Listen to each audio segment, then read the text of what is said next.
When was the last time the Democrats controlled each state's congressional delegation? That is what we're going to find out in this video. This is looking at all the U.S. House districts in each state and the last time the Dems had a majority. As always, we will do the same thing for the Republicans in a future video. But let's get into this one, and we're going to try 10 tiers of shading at the top. First, we've got the current states. Then, because so many of them are so recent, we're going to go back every 5 years until we get to the 1980s. Then after that decade, we're going to see if there's any that go before that. Now, the years we're going to use are the year that the election happened to where they actually lost their majority. If you get technical in many of these, it was actually the following year during the next Congress. So maybe a little tricky, but it shouldn't be too bad. But the quick disclaimer here is there is a ton of data in these types of videos. I try to prepare it all and double check everything, but usually one or two things slip through. Sometimes it's significant, sometimes not really. If anything's wrong, let me know down below in the comments. Let's start with the congressional delegations that are currently controlled by the Dems. Many of these super blue states, and not much to say. We're going to start with California. Then we're going to do the East Coast and plug in Connecticut, Delaware with its at-large district. Then we're going to head way out to Hawaii. Then we're going to come back in and do Illinois, Maine, Maryland, Massachusetts. Then it's Nevada, not at all a super blue state, but the Dems are up 3-1 there. Then in the Northeast, it's New Hampshire, New Jersey. In the Southwest, New Mexico. Back in the Northeast, New York. On the West Coast, it's Oregon. Back on the East Coast, it's Rhode Island, Vermont. Then in Virginia, Dems are currently up 6-5 there. The last current state is going to be in the Northwest. It's Washington. 10 districts there. Dems have 8 of them. Republicans 2. Now let's go back to the 2020s. These are the states that were recently controlled by the Dems, but they ended up losing it. First, kind of a surprise in a sense, but it is Alaska. Only 1 district here, but that came to an end in the last election in 24. Also, ending in the last election, it's Colorado. It's currently tied 4-4, but prior to that year, the Dems were up 5-3. Then in that same year, we've got Michigan. The Dems were up 7-6.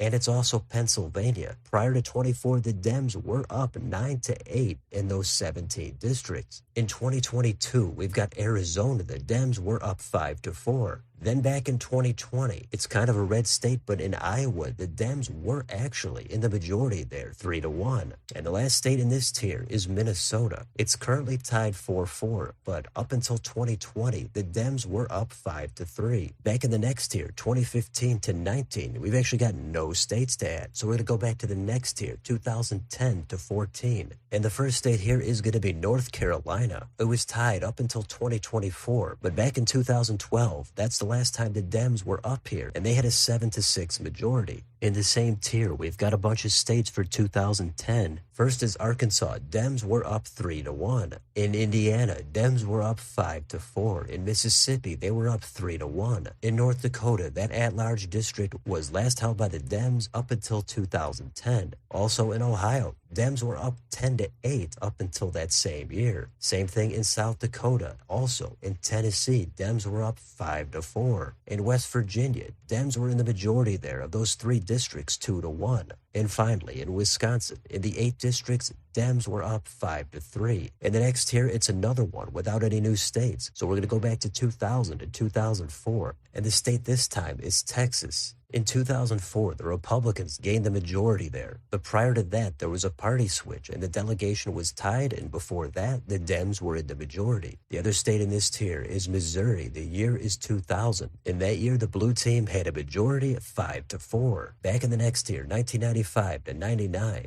Down in Alabama, the Dems were in the majority, 4-3. The other state here is Montana. Back when it was 1 district, in 96, it was won by a Republican. Back another tier, 1990 to 94, a lot of these states flipped to the Republicans. 94 was the year of the Republican Revolution. Prior to that, the Dems were in the majority in Georgia. They were up 7-4. In Kentucky, in 94, it was tied 3-3, but before that, the Dems were in the majority. In Louisiana, the Dems had a majority of 4-3. In Oklahoma, Oklahoma, it was tied in 1994, but prior to that, the Dems had a majority of 4-2. And in Utah, the Dems had a majority prior to 94, where they were up 2-1. If we go to 1992, we've got Idaho. They were tied, actually as recent as 2010, but because it's only 2 districts, 92 was the last time the Dems held both of them. And the last state here is South Carolina. They were also tied in 1994, but in 92, the Dems were up 4-2 out of those 6 districts. Now we're winding it down. We're going to dip back into the 1980s. The state this time is Florida. The year was 1988. The Dems had a clear majority there with 12 districts to the Republicans' 7. Now we've got the farthest tier. We're going to go back before the 1980s, and we've got 3 states left. Which state do you think is going to be the furthest back? If you've seen the previous videos, I'm sure you have a pretty great idea. The first state this time is Wyoming. There's only 1 district here. The last time the Dems held it was 1978. That was the year that the GOP won it, and it's been red ever since. The second farthest back we're going to go is Nebraska. This one, you've got to go back another 4 decades. It was tied in 1960, but in 1938, that was when the Dems had the majority of 4-1.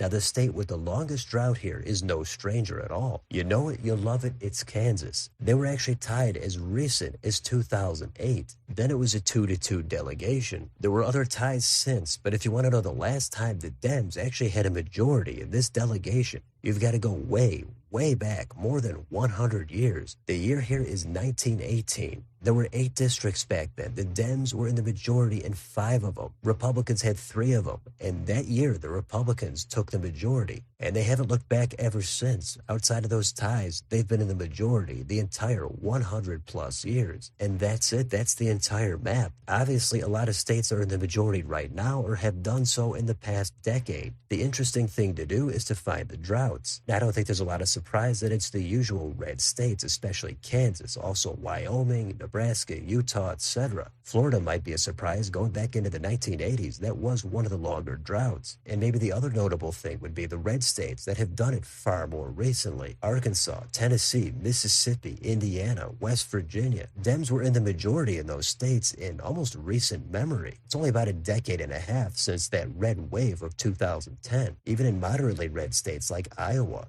Dems had a majority there in the last few years. You could maybe even say the same thing about Alaska, but that's kind of a unique situation with 1 district. I think the way the maps are drawn says a lot about how long these droughts have gone on for. Nevada is easily a purple state, but Dems are currently in the majority there. Other purple state maps like Wisconsin would be much tougher for the Dems as is. But overall, I think it's fascinating to take a look at this kind of data. When you have it on a map, it really helps you notice where the streaks and the droughts are. Of the states that currently are controlled by the Dems, the easiest one to drop that status would be what I already mentioned, Nevada. As for the long-standing droughts for the Dems, it seems very, very unlikely they would actually be in the majority in any of these states. It's really going to take a complete political realignment to see a state like Kentucky or Idaho go blue. But you never know what's going to happen next. I think it'll be fun to take a look at the same map for the Republicans. But for now, this is it. This is the last time the Democrats were in the majority in all 50 state congressional delegations. So let me know in the comments, what do you think about any of this data? Are you surprised by any of the droughts? Which current states do you think are going to fall next outside of Nevada? How about all the political changes we've seen over the past decade and a half? Let me know what you think down below on your way out. Don't forget to like, share, and subscribe. Join if you'd like to support the channel. Thanks for watching. I'll see you next time.